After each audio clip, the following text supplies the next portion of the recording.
Salut à tous et bienvenue dans cette nouvelle vidéo. Alors aujourd'hui, je ne suis pas toute seule, mais je suis avec Liam et Razorix de l'équipe nationale belge de Warhammer 40 000 et on a une grande annonce à vous faire.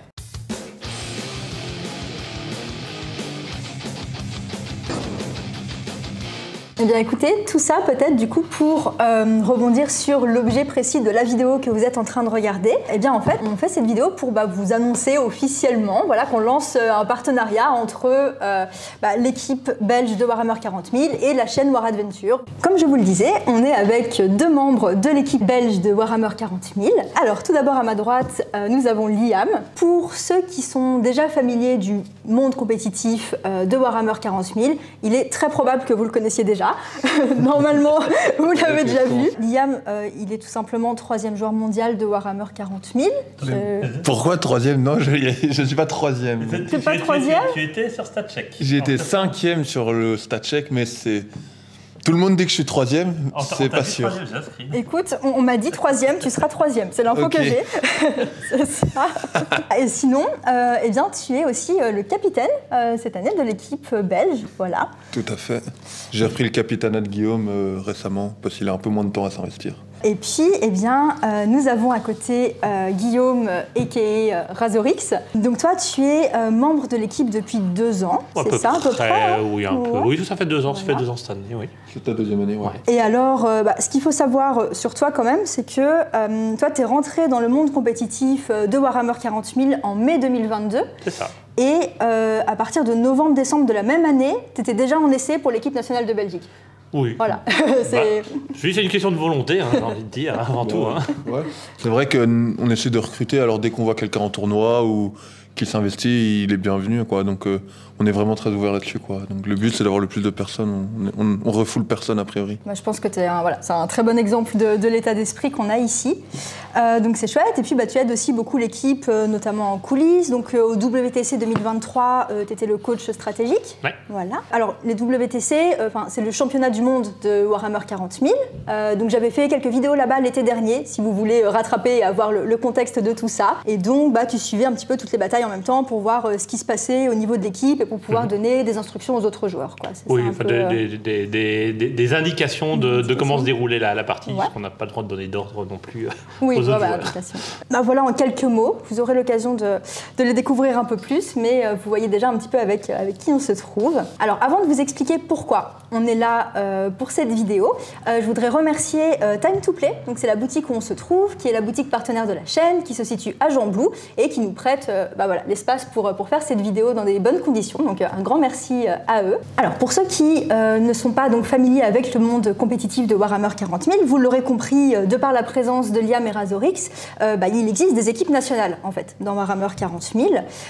Donc est-ce que l'un d'entre vous pourrait expliquer, remettre en contexte qu'est-ce qu'une équipe nationale dans le hobby de Warhammer et peut-être en quelques mots, c'est quoi le jeu compétitif en fait dans Warhammer 40 000 quoi. Mais en fait, tout part de... Il y a un event dans l'année qui est donc le WTC, qui est un peu les Jeux Olympiques de 40K, dans le sens que c'est vraiment une compétition par pays, où chaque pays essaie d'envoyer une team la plus nationale possible pour les représenter au championnat du monde par équipe. Et du coup, nous, on a une équipe belge qui est assez vieille, en fait, parce que moi, je suis là depuis 5 ans, mais qui date... le début des... Avant, c'était ETC, qui est devenu WTC, et du coup, les premiers ETC, je crois que c'était genre en 2008, donc ça doit faire 20-25 ans que ça tourne, quoi, enfin, plutôt 20 ans, on va dire. Et du coup, il y a des équipes nationales dans tous les pays, et du coup, nous, on représente la Belgique. Yes. Et c'est cool pour nous aussi, parce que le WTC, ces 3 dernières années, était en Belgique, donc c'est facile l'accès, etc. Et voilà, donc... et sinon, niveau compétitif, c'est donc... quand je dis par équipe, on n'est pas à 4 autour d'une table à jouer en 2v2, c'est 8, donc c'est en équipe de 8. Et ce qui se passe, c'est que c'est 8 fois une partie solo, à 2000 points en compétitif. Et du coup, on s'affronte avec les consignes du coach, comme on avait présenté Razorix. Avec une partie stratégique, en tout cas, parce qu'il y a le mode compétitif en solo, bien sûr, et le mode compétitif en équipe. La grosse différence avec la partie équipe, c'est qu'il y a une grosse partie de préparation, où en fait, on va essayer de préparer au mieux la mise en place de nos factions contre la meilleure faction possible en face.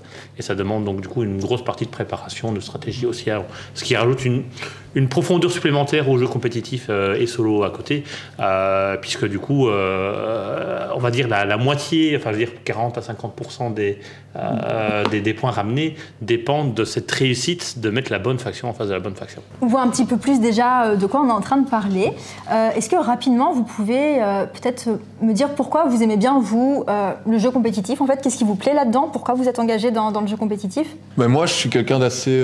j'aime bien jouer au jeu, donc dans la famille on est très bridge, etc. Et échecs j'ai toujours aimé et j'aime bien les maths. Et dans 40K, la partie stratégique est quand même assez géométrique, il y a les statistiques et tout, et donc ce jeu m'a tout de suite plu au niveau jeu en tout cas. D'ailleurs je fais que ça maintenant, je fais que jouer. Les autres parties du hobby sont un peu pas très... développé quoi, mais bon. En même temps, j'imagine que pour arriver à ce genre de niveau, il faut du temps aussi, il n'y a pas de secret et voilà. Ouais, c'est principalement jouer. Mais du coup, moi, j'aime bien jouer, donc ouais. Et j'aime bien l'adrénaline d'avoir un peu une compétition, donc oui, c'est la compétitif.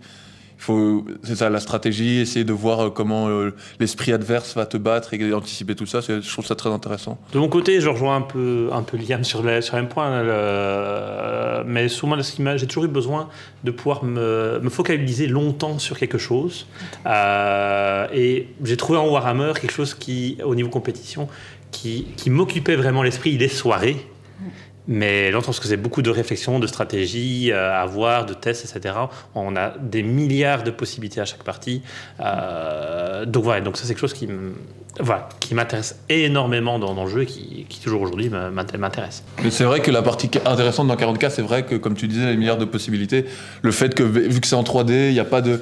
Parce que par exemple, tu joues aux échecs, tu es limité par les mouvements, et du coup tu peux vraiment être créatif dans tes parties. Et c'est souvent comme ça que tu gagnes tes games, en fait. C'est faire quelque chose que ton adversaire n'avait pas anticipé. Donc, c'est ça, c'est avoir une créativité dans les plays stratégiques, quoi. Ouais. Absolument.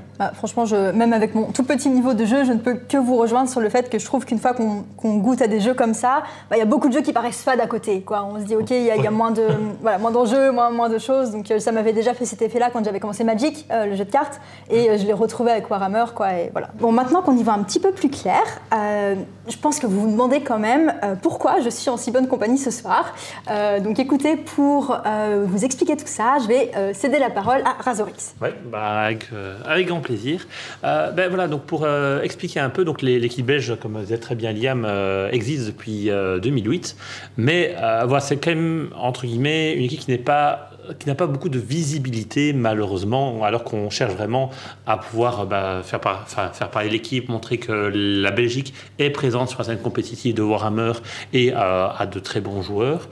Mais on recherchait un moyen de pouvoir communiquer, parce qu'on reste avant tout des joueurs bénévoles avec nos propres vies à gérer à côté. Oui, et ici, par le hasard du bouche à oreille, eh bien, on a effectivement appris que ta chaîne, qu'on a déjà regardée suite à ta vidéo sur le WTC, que tu t'es situé ici en Belgique, sur nos territoires. Dit, mais voilà, on a peut-être une possibilité ici de pouvoir communiquer sur ce que l'on fait. Parce que voilà, l'équipe belge est loin de ne rien faire. On reviendra peut-être en détail dessus un peu plus tard. Mais voilà, et donc du coup, c'est une opportunité peut-être pour nous de communiquer davantage sur le fait qu'on est présent et éventuellement de permettre à ta chaîne de suivre une équipe compétitive, surtout sur sa partie préparation, puisqu'on se prépare au WTC 2024 qui a encore lieu ici en Belgique. Ouais. Et donc du coup que tu puisses éventuellement voir nos préparations et peut-être la communiquer à l'ensemble de la communauté. En fait, il faut savoir que la mouture actuelle de l'équipe belge, elle est assez jeune dans les faits, parce qu'en fait, quand on dit qu'elle est 2008, je suis pas sûr de la date exacte, on s'en fiche un peu. Oui, on a peu reste. Mais en fait, du coup, ça fait... Tom a été capitaine jusqu'à il y a 2 ans et il s'occupait principalement de tout ça. Mais depuis, il a laissé le capitanat parce que vous l'avez déjà vu sur la chaîne, enfin tu l'as déjà interviewé, c'est l'organisateur principal du WTC. Et du coup, il avait plus trop de temps pour faire tout, parce que ça demande quand même pas mal d'investissement, tout l'entraînement, etc. Et du coup, c'était moi et Guillaume qui l'année dernière qui avions repris l'équipe. Et effectivement, cette année, on essaie de mettre plus en place plus de visibilité. On a commencé une page Facebook, etc. Enfin, mettre en avant l'équipe pour que les gens puissent la suivre, parce qu'on l'a vu notamment chez les Français, par exemple, où les gens sont intéressés par ça. Sur ça, d'ailleurs, ça nous amène un petit peu à moi, la réaction que j'ai eue face à cette proposition. Déjà, j'ai été super contente de pouvoir se dire, OK, on pourrait imaginer des choses et il y a des choses à faire. Mais clairement, moi, quand j'ai fait mes vidéos au WTC, c'est vrai que je me suis un peu dit, moi, ça me fait kiffer d'y aller, je trouve ça super intéressant, mais est-ce que les gens vont être intéressés par le très compétitif comme ça, surtout moi qui ai une chaîne où je suis plutôt débutante, où on n'est pas sur des hauts niveaux de jeu comme ça. Et puis, finalement, j'ai l'impression que ça a intéressé énormément de monde. Et moi, c'était trop chouette de pouvoir mettre en lumière ce qui se passait. J'ai même pu après rencontrer d'autres personnes à d'autres jours de l'événement qui m'ont dit, je suis venue parce que j'ai vu la première vidéo, donc je viens m'intéresser, même si je ne joue pas à ces niveaux-là. Donc c'est l'occasion de prolonger tout ça, et ça je trouve ça vraiment hyper chouette. Et puis effectivement, vous l'expliquez un petit peu, moi en fait j'habite en Belgique depuis vraiment plusieurs années maintenant, même si je suis française initialement. Mais donc je suis quand même impliquée dans la communauté du Wargame en Belgique. Je viens très souvent à la boutique ici. C'est vrai que je me sens pleinement appartenir à la communauté belge, et donc pour moi ça fait complètement sens de me dire OK, si on peut mettre en avant l'équipe belge et vous suivre, voir comment ça se passe, quels sont vos enjeux, comment vous vous entraînez, etc. Je trouve que c'est vraiment passionnant, et c'est un truc qui peut être trop cool à mettre en avant, tout en justement en essayant de vulgariser ça le plus possible, et pourquoi pas donner envie aussi à d'autres personnes de jouer dans le compétitif et de s'impliquer, quoi. Voilà. C'est vrai que ça va être compliqué, des fois on va utiliser des termes, tu vas devoir un peu nous recadrer. Je vais faire du travail sur ça. Mais c'est là où j'ai l'avantage d'être un peu débutante, où je vais pouvoir vous dire on ne comprend pas, je ne comprends pas. Voilà, effectivement. Voilà, au moins j'ai ça. Mais tout à fait, mais je peux rebondir, parce qu'effectivement la communauté en elle-même dépend de ses joueurs, et dit non, mais que ça à tout niveau, que ce soit du loisir, du semi-compétitif, du compétitif, c'est plus il y a de joueurs motivés par jouer au jeu, plus il y a de joueurs compétitifs qui pourraient sortir et participer à l'établissement de la communauté. C'est clair, donc ça peut être très intéressant que effectivement des joueurs belges se disent tiens, c'est accessible, si je m'implique, on a vu ton exemple, en quelques mois finalement tu as réussi à intégrer l'équipe et à évoluer dans ces sphères-là aussi, donc ça c'est clair. Et d'ailleurs, moi, un truc qui m'a vraiment marqué au WTC, c'est le côté humain de tout ça, quoi. Ouais. C'est-à-dire que clairement, on arrive sur de la compétition à très haut niveau, et on pourrait croire que tout le monde est en mode il faut que on veut gagner, c'est pas ça, mais voilà, on pourrait avoir des gens très stressés, très focus, très tout ce qu'on veut, et peut-être un peu même parfois je sais pas très bon joueur pour une raison ou pour une autre. Je vais dans les clichés, mais voilà, ça pourrait faire peur de l'extérieur, et moi j'ai été vraiment bluffée par le fait que les gens sont trop heureux d'être là, il y a une super ambiance.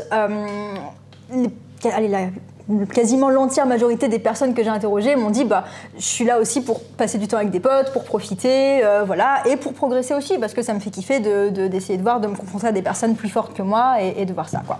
Donc moi je trouve que c'est un chouette milieu qui mérite d'être mis en avant, quoi. C'est vrai qu'au final, moi ça fait déjà un petit temps que je suis là maintenant, parce que j'ai commencé assez jeune, ça fait 5 ans que je suis sur les sleds. Tu te fais des amis, et au final oui, c'est la grande majorité, c'est quand même les soirées là après. Mechelen, venir à Malines quand c'est le WTC, c'est assez incroyable pour ça. C'est tu vois 300 wargamers débarquer dans Mechelen, et en fait tu te rends compte qu'il y a plus de wargamers que de Malinois. Et du coup, ça envahit. Ça oui, mais dans les bars et tout c'était comique. Mais oui, du coup la grande majorité c'est quand même les fêtes et l'amusement à côté, l'aspect humain c'est principal, quoi. Effectivement on veut gagner. Mais bon, mais pas à n'importe quel prix, quoi. C'est vraiment le fair play est important aussi. Ouais. Et mais on partage une passion, hein. On tous ensemble, c'est un hobby qu'on partage ensemble. C'est le summum du partage qu'on peut avoir, et tous les joueurs, au fur et à mesure des années, des rencontres, ce sont tous des copains, hein, au bout d'un moment. Donc et tu vois, moi je l'ai senti même en arrivant comme débutante sur un événement comme ça. Donc j'ai fait pas mal d'interviews, donc j'ai parlé avec beaucoup de gens, mais honnêtement, personne m'a pris de haut en disant de toute façon tu maîtrises pas le jeu à ce niveau-là. Tiens, qu'est-ce que tu fais là, ou pourquoi tu veux discuter? Et franchement, c'est hyper accessible, quoi. Moi je trouve que la communauté pour ça est vraiment top, quoi. On le redira jamais assez, je pense, mais voilà. Ouais, les gens sont cool, hein, les chouettes gens. Oui, surtout qu'elle ne trace pas de frontières, parce que y a les joueurs qui sont plus loisirs, mais qui vont faire la peinture, qui se rejoignent aussi avec les autres plus semi-compétitifs, qui font la peinture, qui font le lore, etc., qui sont intéressés. C'est multifacette, et on se retrouve tous de la même façon. Et à nous, le côté humain est hyper présent, et voilà, il n'y a quasiment jamais de mauvaises intentions entre les gens. C'est génial. Trop bien. Eh bien écoutez, tout ça peut-être du coup pour rebondir sur l'objet précis de la vidéo que vous êtes en train de regarder. Eh bien en fait, on fait cette vidéo pour vous annoncer officiellement qu'on lance un partenariat entre l'équipe belge de Warhammer 40 000 et la chaîne War Adventure. Voilà, on espère pouvoir justement faire vivre la communauté de cette manière et faire pas mal de chouettes choses. On va développer ça après, mais voilà, déjà c'était l'annonce. Voilà, tout à fait. Et on espère de grandes choses. Pouvoir que vous puissiez profiter un peu aussi de nos petites péripéties à l'extérieur. C'est ça. C'est ça. Ouais. Comme ça, ils peuvent un peu découvrir ce qu'on fait en dehors, quoi. Ça va être chouette. Exactement. Et puis et voir qu'il n'y a pas que le WTC au final, parce qu'il y a beaucoup d'autres choses. Hein. Ouais, on va le détailler après, mais c'est vrai que c'est assez impressionnant. Moi, quand j'ai commencé à discuter avec vous, vous m'avez fait part du planning et de tout ce qui avait prévu entre maintenant et août le WTC. Bon, ils vont pas s'ennuyer, quoi, et nous non plus. Je suis sûre que franchement, ça va. Va falloir suivre le rythme, clairement. Mais je trouve que c'est trop intéressant de voir aussi ça et de monter petit à petit justement au WTC, et ça va être chouette. Moi, j'ai vraiment hâte de partager tout ça avec vous et avec vous à travers les vidéos. D'ailleurs, encore une fois, merci pour la confiance que vous mettez là-dedans, et puis je suis super contente que cette petite aventure démarre. Alors, après tout ça, avant de vous expliquer plus en détail quelle forme va prendre ce partenariat et tout ce qu'on a prévu dans les prochains mois, je vous propose que quand même on revienne sur l'équipe belge et qu'on apprenne déjà un petit peu plus à vous connaître. Donc peut-être commencer par un petit historique de l'équipe. Oui, je peux essayer ça. Malheureusement, notre expert historique est absent, mais du coup, l'équipe belge, je ne saurais pas vous dire quand elle a été créée, mais le père fondateur, ça je le connais, c'est Tom, et donc qui a tout mis en route. Moi, c'est comme ça que je les ai rejoints, en jouant contre Tom dans un tournoi, et on les a rejoints. Et donc, historiquement, il fallait se déplacer dans les différents pays. Donc, il y avait beaucoup d'ETC qui étaient en Croatie, etc. Et Tom a toujours été un TO, quoi. Il a toujours été un peu dans les hauts grades, dans le pouvoir décisionnel, quoi, un petit peu. Et moteur. Mais avant, avec le TC, c'était encore différent parce que c'était un organisme à part qui s'occupait de plein de jeux, parce qu'il y avait aussi Old World, etc., qui étaient en même temps. Mais du coup, maintenant, c'est le WTC qui est vraiment à part. Et donc, c'est la 3e édition du WTC. Donc, la team belge a pris part aux 2 premiers WTC, du coup. Historiquement, on a toujours eu recours aussi à des mercenaires. Du coup, on n'était pas entièrement belge, malheureusement. Mais du coup, là, on essaie de pusher. Cette année, on est 100% belge. Hein. Donc, même si on a 2-3 Français qui traînent là-dedans, mais ça va. Mais ils vivent en Belgique. Voilà, il y a un joker. Mais du coup, oui, l'équipe belge, donc, ça fait 2 ans qu'on est dans la mouture actuelle. Moi, c'est mon 2e WTC, parce qu'avec le Covid, il y a eu 3 ans. Même si je crois que j'ai rejoint l'équipe belge en 2019. Mais du coup, ça fait 5 ans, mais ça fait vraiment que 2 ans de WTC. Et donc, les 2 premiers WTC, la Belgique avait fait des bons résultats. On avait du coup fini 17e pour la première année, ou quelque chose comme ça, ou 16e. Sur combien d'équipes peut-être? Sur une 30aine d'équipes. Pour le premier, oui. Et cette année-là, donc on était... Donc cette année, on avait encore des mercenaires français, mais on a fini 10e sur 35 équipes, c'est ça? Je crois qu'on est pas l'année 40. Hein. Non, je crois pas. Je crois que après, on en était... Mais en fait, il y a un système de chapeau WTC, donc ça, c'est peut-être intéressant de parler. En gros, il y a une phase de poule au WTC, donc il y a 2 parties. Il y a la phase de poule et phase normale, ronde suisse. Et du coup, la phase de poule, c'est tiré par les chapeaux. Et donc, on a réussi à pousser la Belgium à être... Si on était chapeau 4 la première année, et maintenant, on est passé chapeau 2. Donc, on n'est pas encore dans le... On est à la porte du top 10, on va dire. Peut-être maintenant un petit point sur la composition actuelle de l'équipe. En soi,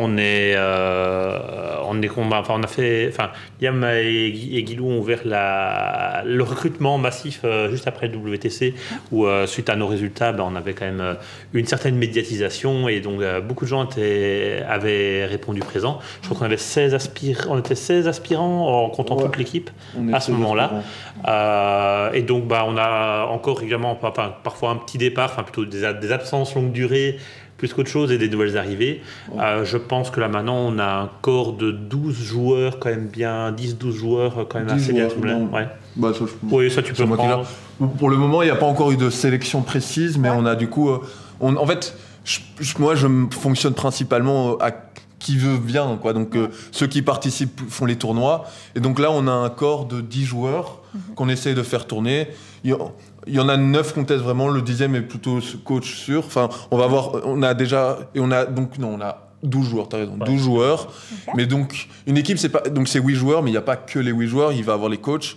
Et c'est aussi, vu qu'on n'est pas au courant encore de la méta, moi j'aimerais bien avoir un corps de 10 joueurs pour être sûr de pouvoir tourner. Donc pour être sûr d'avoir les bonnes factions, voilà, que chacun soit au moins spécialiste dans une faction qui sera la mieux positionnée dans la méta à ce moment-là. Début d'année, on avait fait ça, on avait dispatché toutes les armées du jeu entre tous les joueurs présents.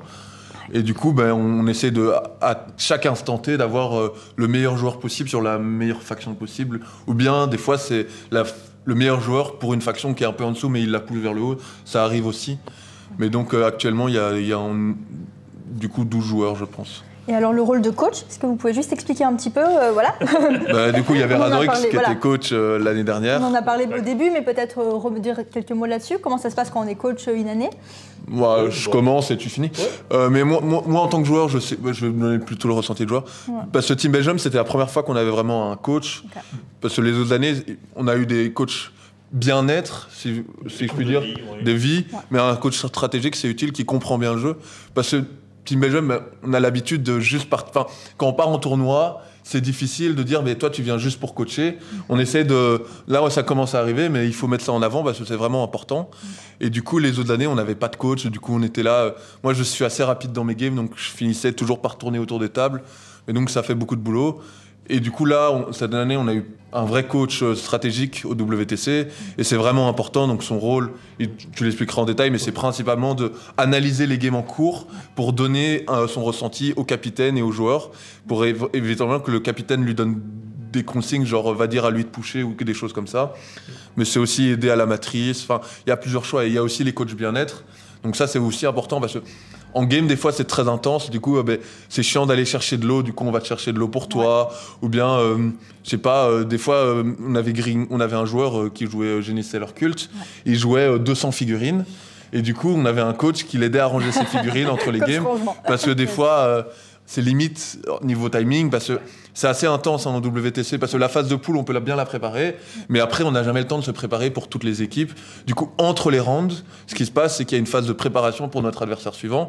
Et du coup, là, on a besoin du temps. Même si on est techniquement en pause, l'heure est importante pour se préparer, quoi. Oui, c'est vrai que pour avoir discuté, par exemple, sur le dernier WTC avec un des coachs qui était dans l'équipe de France, coach de vie, Bob Léponge, qui expliquait qu'il y a plein de trucs qu'on n'aurait pas idée de l'extérieur, tout ce à quoi il faut penser, quoi, que ce soit d'avoir les maillots propres et préparés, à ranger ses figurines, plus le côté stratégique, c'est vraiment énormément de choses. Donc c'est vrai que c'est important aussi d'avoir ces personnes-là, effectivement, pour soutenir toute l'équipe, quoi. Parce que nous, en plus, on était dans un gros Airbnb, on avait genre un Airbnb à 15, donc quelque chose comme ça.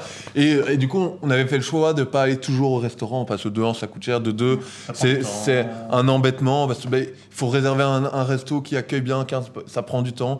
Du coup, on avait un de nos coachs, Antoine, on le remercie d'ailleurs, qui nous avait fait à manger et qui... Et du coup, on rentrait, la nourriture était faite. Voilà. Et du coup, on pouvait se focus. Parce que le soir, vers la fin, parce que c'est une semaine, donc le début, en solo, on est un peu plus libre, on sortait, etc. Mais en équipe, à la fin de l'équipe, t'es tellement crevé que tu t'endors direct, quoi. Non, mais c'est ça. Parce que l'idée des coachs aussi beaucoup, c'est qu'en fait, il faut que les joueurs puissent se focaliser à 100% sur leur partie, qu'ils ne soient pas déconcentrés par autre chose, parce qu'ils ont soif, parce qu'ils doivent s'absenter pour ceci, parce qu'ils ont faim. Quand on rentre le soir, il y a toutes les parties du lendemain qui sont à préparer. Ça tourne encore dans la tête, les erreurs qui ont été faites. Ça tourne, ça peut casser le moral d'un joueur. Donc avoir aussi des coachs qui vont rassurer, qui vont dire mais non, écoute, t'as fait ce qu'il fallait, etc. C'est important. Autant que possible, il faut que les joueurs soient focalisés sur leur partie. Donc c'est-à-dire que toute la partie logistique décisionnelle doit être prise en charge autant que possible par des personnes qui ne sont pas joueurs. Un autre exemple, pendant le WTC, notre capitaine était donc Guillaume qui s'occupait de ça. Il y avait tous les matins un meeting captain. Oui. Non, il était joueur, il fallait qu'il se focalise sur sa partie. Donc du coup, c'est les coachs qui allaient au briefing, qui ensuite revoyaient avec le capitaine. C'est vraiment ça, et on n'a pas idée de toute la logistique qu'il faut derrière pour gérer une équipe. On pense que ce serait idéalement pour WTC qu'on ait 4-5 coachs Non. Ce serait vraiment idéal. Est-ce que vous pourriez nous refaire un petit briefing assez court, hein, on aura toute l'occasion de représenter tout ça dans d'autres vidéos, mais ETC, WTC, donc mini historique, et qu'est-ce que c'est le WTC actuellement exactement? Je te laisse. Donc, l'ETC, c'était historiquement du coup l'European Team Championship. Je crois qu'il a d'ailleurs encore lieu, mais c'est moins grand du coup. Parce que tout le monde s'est un peu séparé. Donc historiquement, c'était donc un event, c'était une convention où il y avait 4-5 jeux qui étaient joués au niveau européen, mais en fait international, parce que tu avais les Australiens, les Américains qui venaient au final. Hein. Mais du coup, il y a eu le problème, c'est qu'il y avait des contraintes dues à d'autres jeux, tu vois, genre Old World ou c'était Battle et 40K. Des fois, ils n'ont pas les mêmes contraintes. Niveau terrain aussi, c'est vraiment big, hein, il y a beaucoup de terrain. Du coup, il y a eu une scission, donc 40K s'est mis à part, avant le Covid, je crois. Et du coup, il y a eu le Covid qui a un peu ralenti, mais du coup, ils ont lancé le WTC, qui est le World Team Championships, qui, eux, est à part. Et donc, ça, c'est vraiment genre 100% pour les joueurs. L'event c'est une convention, évidemment, tout le monde c'est ouvert au public, mais c'est vraiment fait pour les joueurs, c'est-à-dire qu'il y a de la place entre les tables, la salle est confortable, donc c'est vraiment un event fait par des joueurs pour des joueurs, quoi. Et sur le dernier WTC, donc celui de 2023, est-ce que vous avez moyen de rappeler quels résultats vous avez fait, comment ça s'est passé pour vous, assez brièvement, et par rapport à ça, quels sont un petit peu peut-être les enjeux pour cette année ou les objectifs? Donc en 2023, on a fini 10e. On a fait du coup 3 victoires, 3 draws, 1 défaite. Et donc on était assez contents de nous. C'était la meilleure sélection. Vraie belle perf, on était heureux. On visait top 10, on a fait tout juste top 10. Mais on avait du coup, le point noir, c'est qu'on avait des mercenaires français qui augmentaient un peu artificiellement le niveau de l'équipe quand même. Parce qu'on avait pris des bons joueurs, on va dire. Mais du coup, là, on est reparti sur du 100% belge. Donc, je pense que l'objectif, c'est de réitérer la même chose. On ne va pas viser plus dans un premier temps. Je pense qu'on va juste essayer d'être comme une des plus grosses teams du tiers 2. Comme je disais, les systèmes de chapeau, à l'entrée du top 10. Donc, l'idéal, effectivement, ce serait de finir premier ou deuxième de la poule. En fait, la phase de poule, on est souvent bien. Donc, ce que j'aime bien, c'est que les 2 dernières années, la première année, on avait accroché la Pologne du Négal. Cette année, on a accroché l'Australie. Donc, continuer sur cette lancée, c'est-à-dire que à la phase de poule, ce serait bien qu'on arrive à au moins draw l'équipe de tiers 1 qui sera avec nous, peu importe laquelle c'est. Donc, c'est ça l'objectif. Je sais qu'après la phase de poule, c'est plus difficile à anticiper. Parce que le niveau de préparation est vraiment, vraiment énorme que ça demande. Parce que la phase de poule, en fait, on voit que quand on est préparé, on arrive à accrocher n'importe quelle équipe. C'est des fois après, quand on arrive un peu dans la jungle, où il y a tout le monde à voir, qu'on commence à faiblir. Donc l'objectif, c'est de réitérer. Donc faire un top 15, on va dire, parce que, entre 8 et 3e. Oui, c'est ça.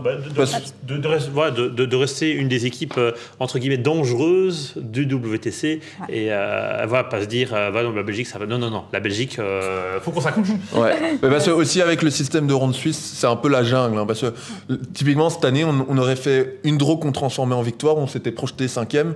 Et à l'inverse, nous projeter genre 18e. Donc, c'est difficile de dire, non, on va faire top 10. Parce que des fois, avec les points de goal average, etc., on peut être assez vite projeté 15e, 16e, mais voilà quoi. Bon, on aura l'occasion de suivre tout ça de très près, a priori. Mais voilà, c'est assez chouette de déjà pouvoir un petit peu visualiser où vous en êtes dans tout ça. Ce qui va nous amener d'ailleurs un petit peu sur qu'est-ce qu'on compte un petit peu vous proposer dans le cadre de notre collaboration. On va vous expliquer un petit peu tout ça. On a prévu pas mal de trucs pour les mois à venir. Donc, on va vous faire le planning détaillé juste après, mais déjà en termes de format et de tout ce qu'on a imaginé pour notre partenariat et collaboration.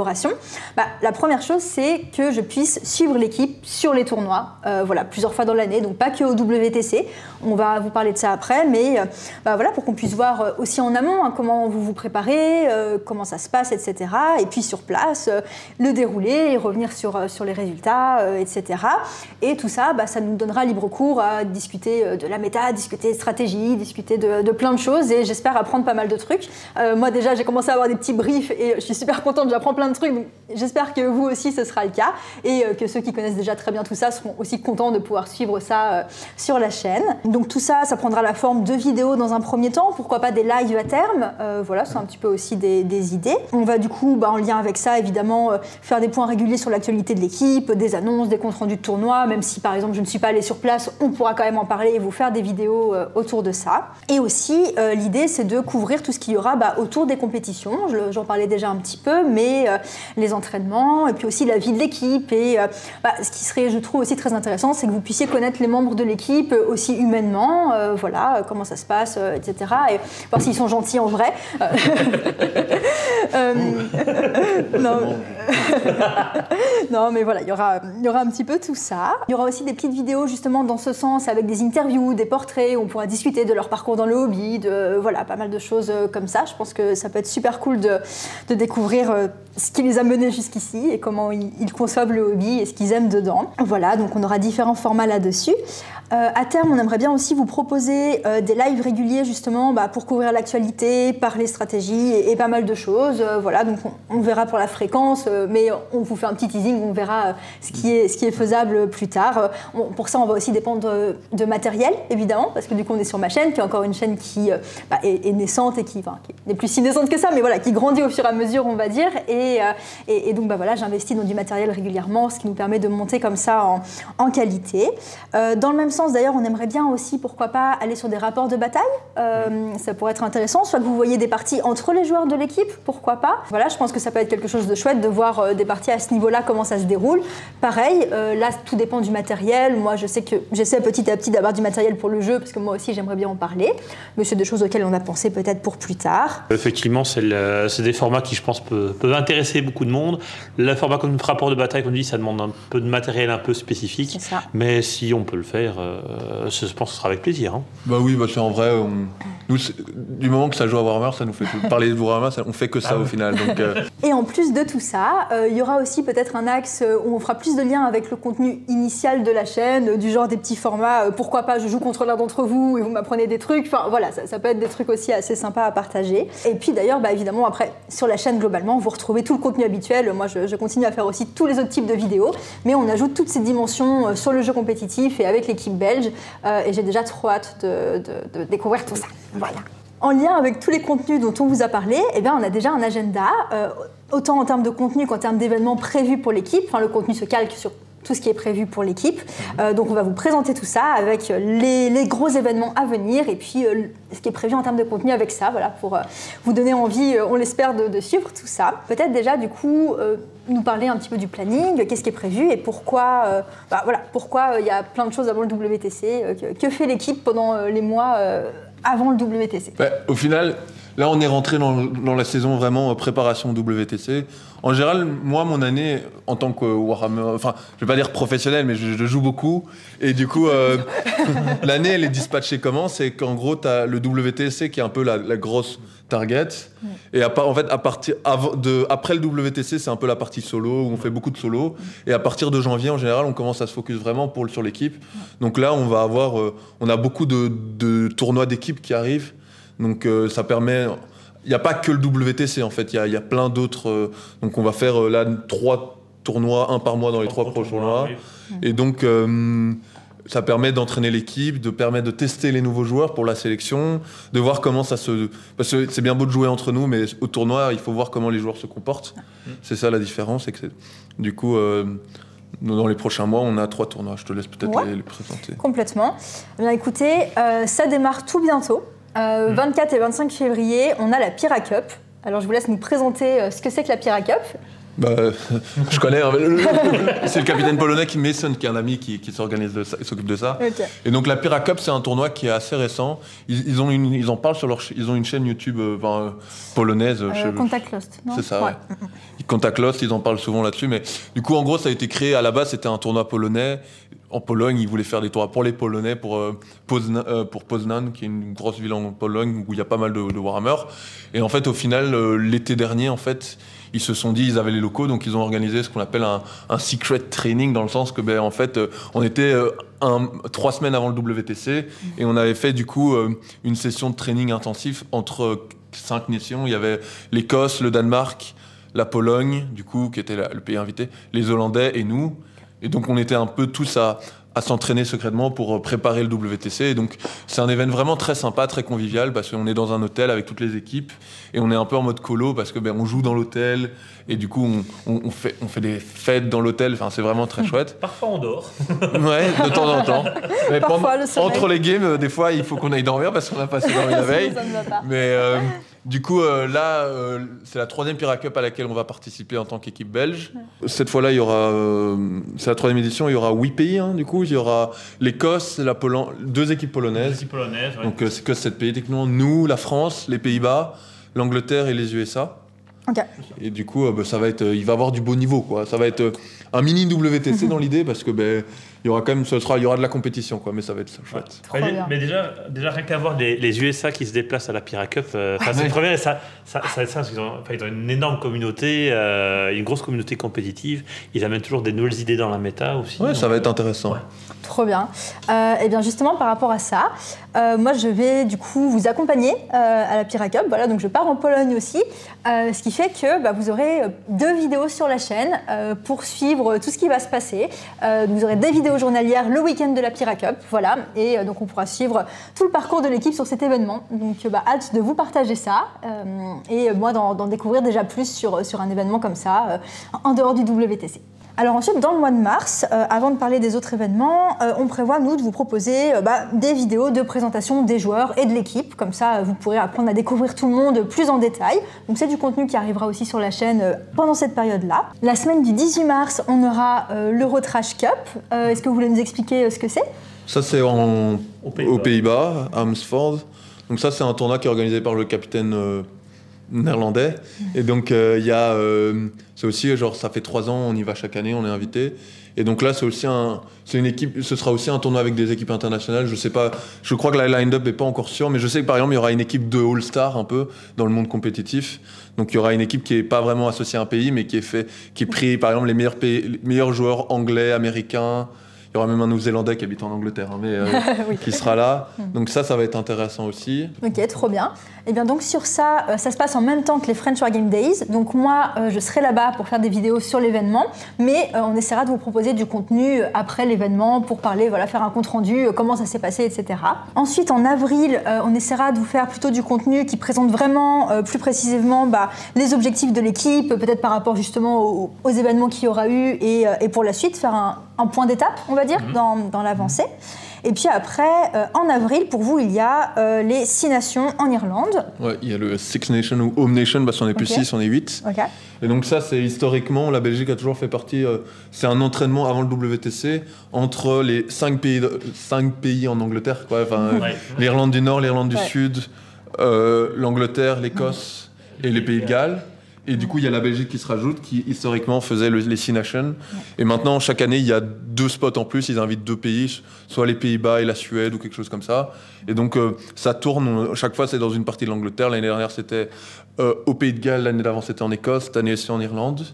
Et donc, on va se faire un petit week-end en Irlande et aller affronter des Anglais, quoi. Nickel. Parce qu'eux, ils ont le droit d'avoir 5 pays.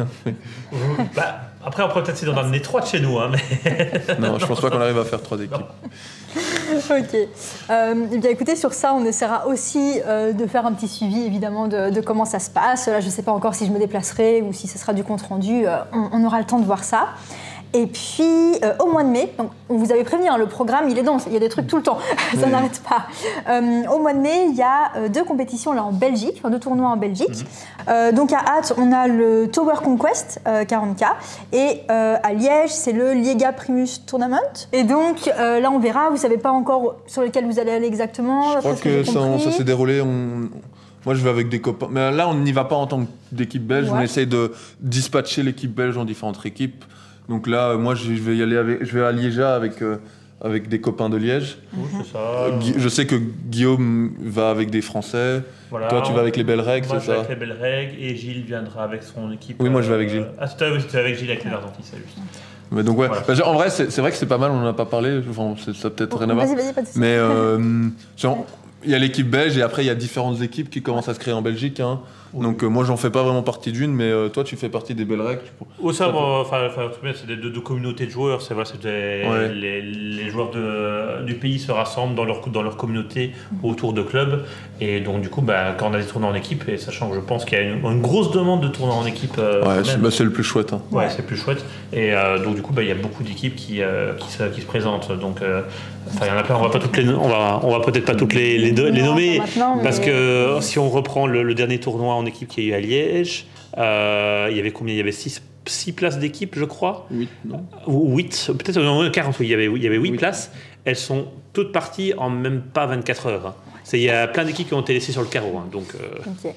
Du coup, ça va être chouette parce que je pense que là, je pourrais me déplacer pour sûr.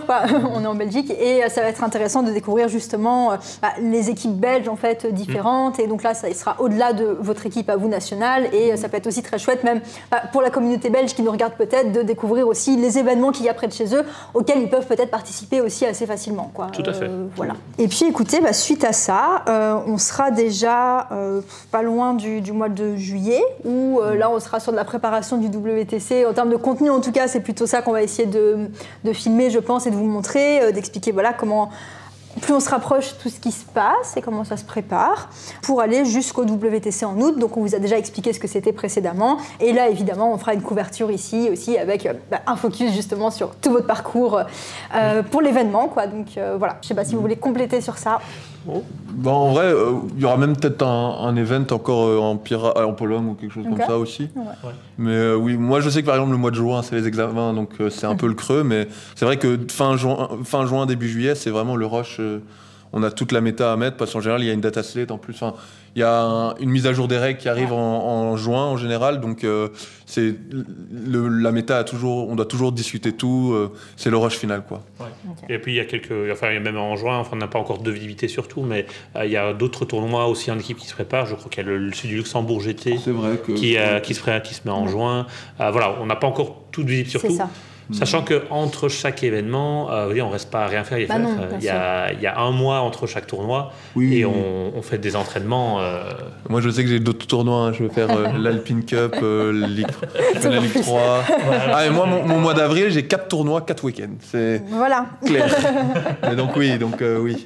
Non, mais voilà, comme ça, vous avez déjà des grandes lignes et surtout de ce qui pourrait être couvert en vidéo. Mais on vous fera des mises à jour comme ça régulièrement sur tout ce qui se passe. A priori, c'est le plan. On arrive à la fin de cette vidéo. On est hyper heureux d'avoir pu vous annoncer tout ça. J'espère que vous êtes aussi hypés que nous par tout le projet. Moi j'ai trop hâte de vous partager tout le contenu qu'on a prévu.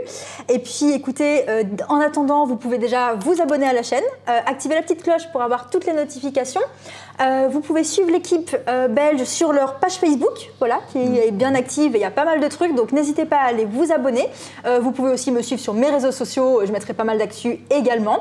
Et puis écoutez, on se donne rendez-vous les 24 et 25 février à la Pira Cup. Est-ce que vous vouliez ajouter quelque chose ? Non, en soi, on est très heureux de pouvoir démarrer ce partenariat et on espère que du coup, ça va permettre à la communauté belge de pouvoir voir un peu plus ce qui se passe autour de leur hobby préféré. Et écoutez, en attendant, je vous dis à très bientôt pour de nouvelles aventures dans le beau monde du hobby.